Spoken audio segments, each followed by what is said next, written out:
एक ऐसा समय जहां हर गली में अंग्रेजों की आहट सुनाई देती थी। एक ऐसा समय जहां हमारे किसान खेतों में पसीना बहाते,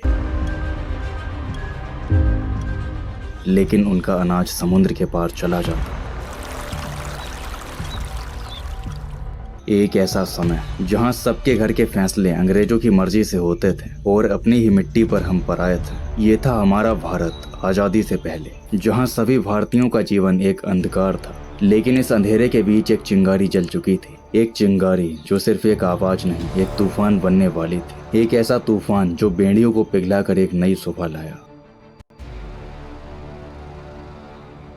वो सुबह जब भारत ने अपनी पहली आज़ादी की सांस ली। लेकिन ये आज़ादी एक दिन में नहीं मिली। इसके पीछे है वो कहानी जो खून, आंसू और कुर्बानियों से लिखी गई थी। इस दिन से पहले के 200 साल भारत एक ऐसे दौर से गुजरा था जहां इंसान के सपने सिर्फ कागज का एक टुकड़ा बन के रह जाते और इंसाफ सिर्फ एक शब्द था जिसका मतलब लोग भूल चुके थे। लेकिन कुछ लोग इस जुल्म के खिलाफ आवाज उठाने लगे, पर आवाज उठाना मतलब मौत का ऐलान कर देना। फिर भी कुछ लोग थे जो मौत से डरने वाले नहीं थे, जिन्होंने साथ मिलकर फिरंगियों की सत्ता को उखाड़ फेंका। एंड वीडियो में आगे बढ़ने से पहले आइए देखते हैं कि ब्रिटिश के आने से पहले इंडिया कैसा था।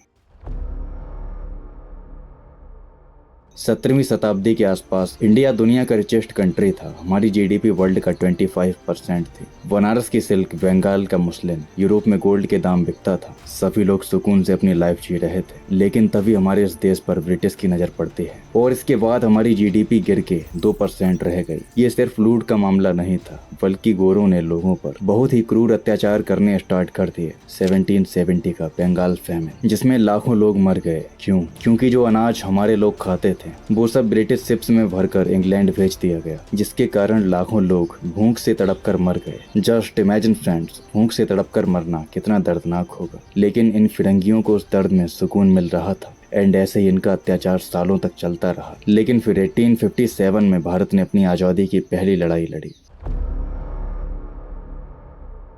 1857 का फर्स्ट वॉर, जिसमें हिंदू एंड मुस्लिम्स एक साथ लड़े, जिससे ब्रिटिशर्स को डर लग गया कि अगर ये एक होकर लड़ेंगे तो राज खत्म। जिसके बाद इन्होंने डिवाइड एंड रूल पॉलिसी शुरू किया और धीरे धीरे तुम अलग हम अलग का जहर लोगों के दिमाग में डाल दिया गया। अखबारों और मीडिया के जरिए अफवाह फैलाई गई। लोगों को एक दूसरे का दुश्मन बनाने के लिए अंग्रेजों ने पूरी तरह से देश को तोड़ दिया। लेकिन इसी बीच कुछ महान लोगों ने मौत की परवाह न करते हुए अंग्रेजों के खिलाफ आवाज उठाई। लेकिन जब हम फ्रीडम फाइटर्स का नाम लेते हैं तो गांधी जी, नेहरू जी या नेताजी सुभाष चंद्र बोस को याद करते हैं। लेकिन एक पूरी आर्मी थी जिन्हें इतिहास ने भुला दिया। और सबसे बड़ी बात, ये लोग सिर्फ डंडे या जेल से नहीं लड़े, इन्होंने साइकोलॉजिकल वॉरफेयर किया। लेटर्स, न्यूज़पेपर्स, कोड वर्ड, सबका यूज हुआ। हर एक सैक्रिफाइस एक साइलेंट स्क्रीम थी जो हम तक कभी पूरी तरह नहीं पहुंची। काफी कुर्बानियों के बाद आखिर वो दिन आ ही गया जिसका सालों से इंतजार था। 14 अगस्त की रात, लाहौर, अमृतसर, दिल्ली, कोलकाता,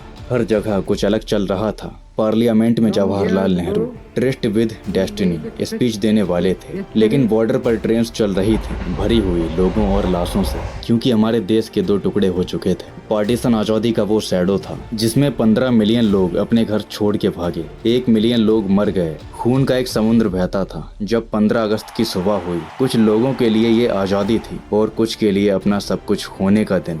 लोगों ने सोचा आज़ादी मिलते ही सब ठीक हो जाएगा, लेकिन ऐसा नहीं था। 1947 के बाद हमारे पास इंफ्रास्ट्रक्चर ब्रिटिश के डिजाइन का था। गवर्नमेंट का एक्सपीरियंस 0 था। पहले 20 साल वॉर, पॉलिटिकल इंस्टेबिलिटी। लेकिन इसी बीच हमने green revolution, ISRO, nuclear program जैसे माइलस्टोन्स अचीव किए। ये बताता है आज़ादी एक दिन में नहीं मिलती, ये एक कॉन्टिन्यूअस स्ट्रगल है। आज हम फ्री कंट्री में सांस लेते हैं, हम वोट करते हैं, अपना काम चूज करते हैं, अपने सपने चेस करते हैं। लेकिन एक सवाल, क्या हम मेंटली भी आज़ाद हैं? हम करप्शन को इग्नोर करते हैं, हम अपनी हिस्ट्री भूल गए। फ्रीडम का मतलब सिर्फ अंग्रेजों से छुटकारा नहीं था। फ्रीडम का मतलब है अपने अंदर से डर, झूठ और कमजोरी का खात्मा करना। आज़ादी एक गिफ्ट नहीं, एक जिम्मेदारी है। तो एक सीधा सवाल, क्या हमारे अंदर वो जिम्मेदारी है जो एक नागरिक के रूप में होना चाहिए?